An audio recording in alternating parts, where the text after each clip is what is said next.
I like to do this thing called trolling. So I will wake up, let's say on any given Saturday when I have a minute and I don't really have a schedule. Maybe I have to go to Costco. Maybe I have to go to Starbucks, those few little errands I have to run. So I think, let me start my day by trolling. And I will go on known as Twitter or Instagram, and I just take a stroll and I start to see people, and then I will just put a couple of words. Like they will write this long diatribe about their lives and say, things are so difficult. I'm dealing with sobriety. I'm balancing this boyfriend. My dog just died, blah, blah, blah, blah, blah. And everybody's going, prayers for you, sending strength. And I put, okay. So then I keep going. And then if I see somebody looking horrible, I go, that's a look. It's all caps, and it's just a couple of captions. And I get about 15 people. I hit it hard.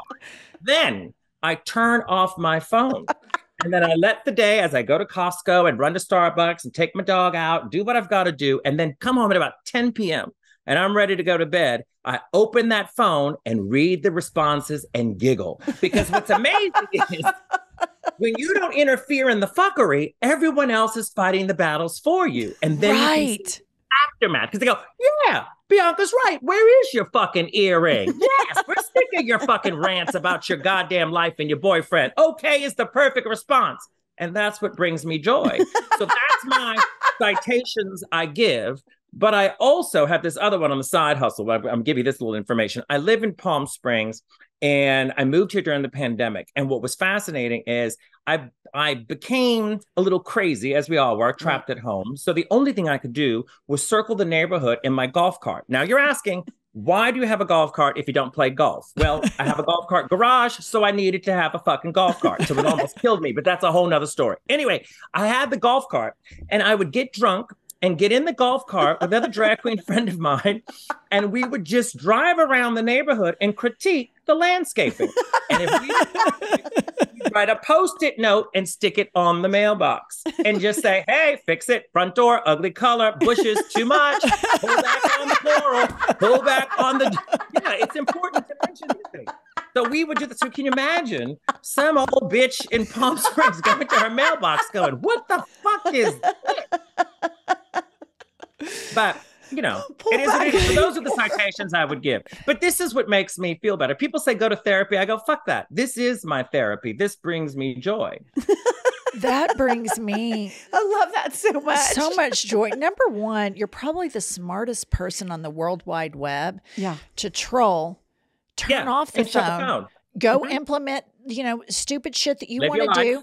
Come back. Turn it on, and then just watch the insanity that you never really participated in except for the first bomb that you dropped. It's like what you're writing, it's vague. It's not even like, so you just go, okay, that's my favorite thing. People love to spill out their lives, and you just go, okay, or that's a look. And I don't know, it's triggering to people, and it brings me fucking joy. I get so much joy out of how serious people get on the World Wide Web. Yeah.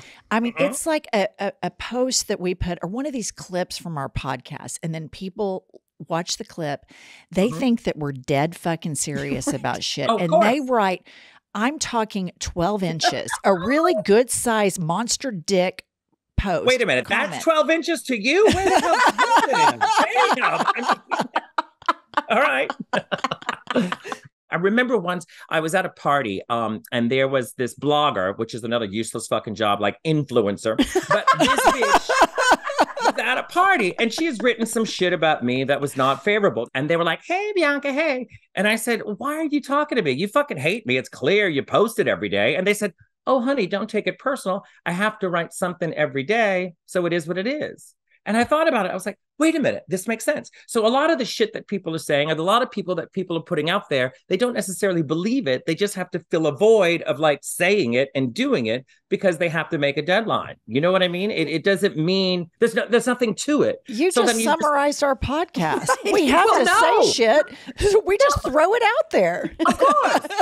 I mean, you throw it out there, but you also want to get people that agree with you. And most of the time, I mean, so far I've agreed with everything you've said. Although there was a clip of you complaining about wearing bangs after 60. That's her. That is something, it's her. Yeah. Yeah. So the thing is, I'm wearing bangs today, bitch. How old do you think I am? No, you look amazing. 35? 30. Oh, stop it, bitch. No, I say the wig is maybe 35 years old. But the trick is, I think bangs are fine. You don't have to be 60 to wear bangs. But then it comes a point after 60 where the bangs start to eat your face. Look at Goldie Hawn. What's going on there? I agree. So you think it makes you look older if you do all that in as you get older? Well, you got a couple of dollars. You're not buying earrings. Just get Botox.